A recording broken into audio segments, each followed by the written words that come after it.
busy week. When is it not a busy week here at the White House? As you all know, we'll be traveling to Michigan tomorrow. I know the president's really looking forward to it. He's going to give a speech at the Detroit Economic Club in addition to touring a factory in Dearborn, Michigan that produces F-150s. And my understanding is Ford is ramping up that manufacturing and also going to be hiring more American workers at this facility thanks to President Trump's policies. So he'll be doing that tomorrow and talking about all of the great economic news, which I would be remiss if I did not point out to you all. We have mortgage rates falling below 6% for the first time in years. Thank you, NBC, for this very fair and honest headline. But this is the truth, and these are the facts thanks to President Trump's economic policies. So frankly, they're hard to deny. And then again, we have the Washington Examiner out this morning with gas prices. The national average has fallen to $2.79 per gallon for the first time in nearly 5 years. So these were two of the biggest pain points for the American people, as you all know, under the previous administration. Gas prices, mortgage rates, interest rates, all things that this administration is committed to seeing fall. In addition to prices, we know core inflation is at its lowest point as it has been in 5 years. And so these economic policies are really coming into fruition now that we're in 2026.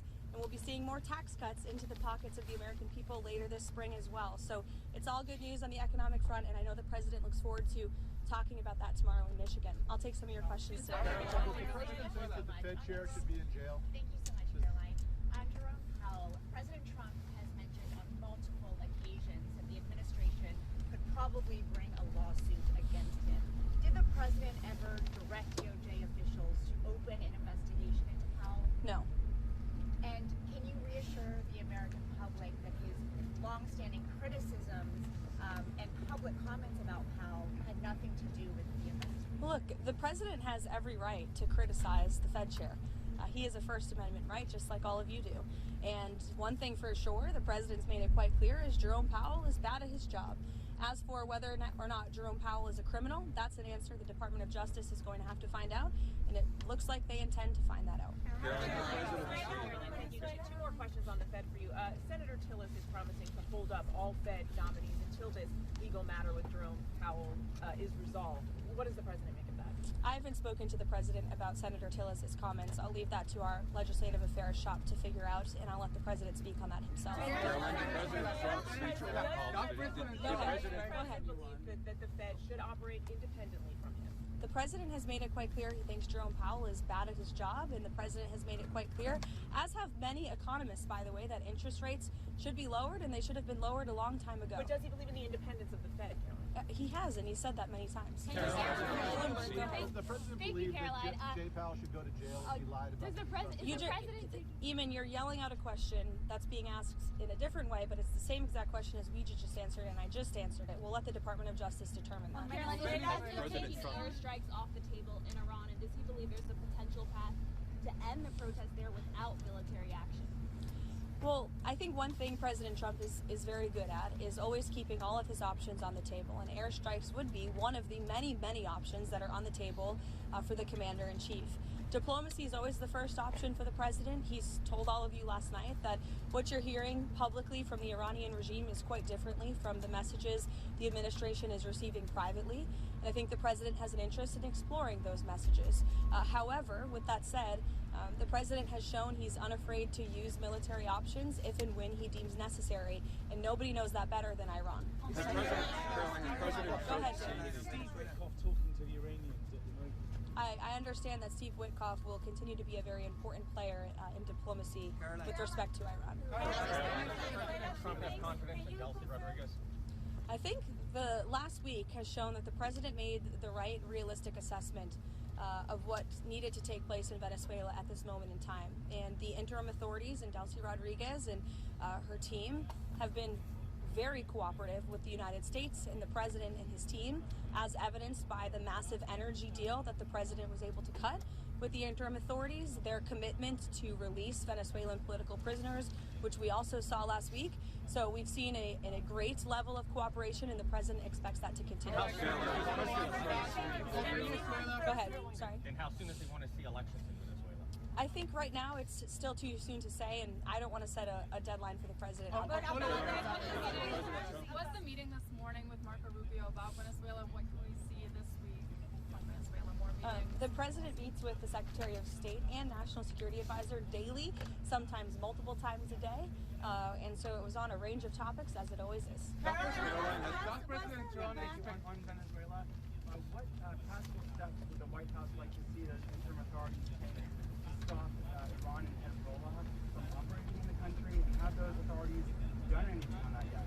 I think right now the main correspondence with the interim authorities is really focused on obviously ensuring stability and prosperity and continued cooperation with respect to energy.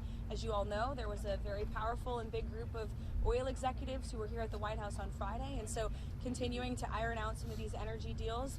We also have made it very clear, the president's made it very clear that we don't want to see any more drug boats sailing from Venezuela towards the United States of America, which we have not, frankly, in the last week. President's also made it very clear that only oil tankers that are approved by the United States of America will be flowing from Venezuela, and we will continue to seize ships that are stateless or that are not approved for commerce by the United States.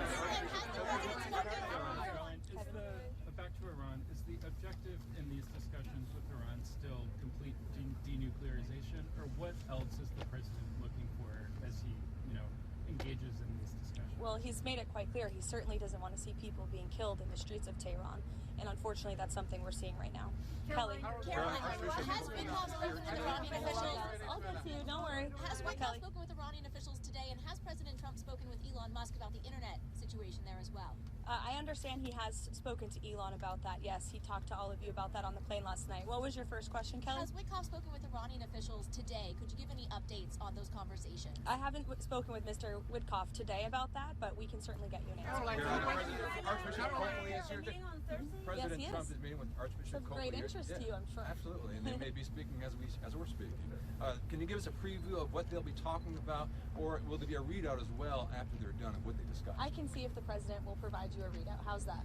Sounds good. And also, President Trump, has he seen the video put out by Jerome Powell on Sunday? And if so, what's his reaction? That video was put out after I was with the president when Air Force One landed last night, I believe. So I was no longer with him when that video came out. I don't know if he's seen it. Does the president have a dateline or a timeline? No, he has not set a timeline, but it's definitely a priority for him. She's asking about Greenland, and I think the president was very clear last night. He said that he wants to see the United States acquire Greenland because he feels that if we do not, then it will eventually be acquired or even perhaps hostily taken over by either China or Russia, which is not a good thing for the United States or for Europe or for Greenland as well. Let's not forget, it would not just be in the best interest of the United States, but perhaps it would be in the best interest of Greenland as well to be part of the United States and protected by the United States. I can't even finish my answer. Everybody's screaming. Go ahead, Monica. What did the president mean though last night when he said that Iran has called to negotiate and that there may be a meeting that is set up? I mean, what else do you want me to explain by that? Who called and who would be a part of that? There was an official from the Iranian government, I believe it was reported earlier, that reached out to a member of the president's very close team, Special Envoy Witkoff, expressing a far different tone than what you're seeing publicly.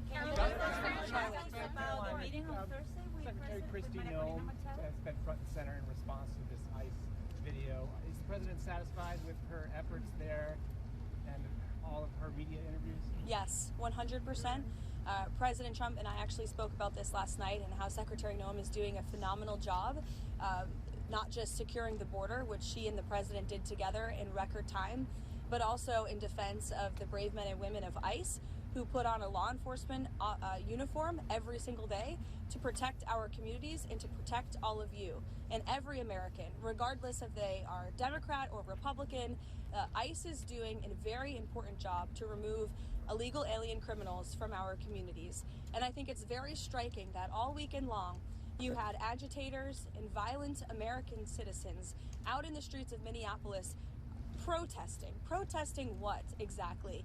Apparently they are protesting the removal of heinous murderers and rapists and criminals from a city that I can guarantee you, when you look at the list of the illegal criminals that ICE is removing from our communities every day, not a single person in those protests and not a single person standing here that works in the mainstream media in Washington, D.C. would want those individuals in your neighborhood, in your community, around your children and around your families. ICE is doing an incredibly important job that's not just important to our homeland security, but our national security. And this administration will continue to stand wholeheartedly by the brave men and women of ICE, including that officer in Minneapolis who was absolutely justified in using self-defense against a lunatic who was part of a group, an organized group, to interject and to impede on law enforcement operations. And it's disgusting what we have seen from the left. And I think that it just shows you where the modern day Democrat Party stands today in protecting illegal alien pedophiles and rapists and murderers over law-abiding American citizens and our brave men and women who serve in law enforcement.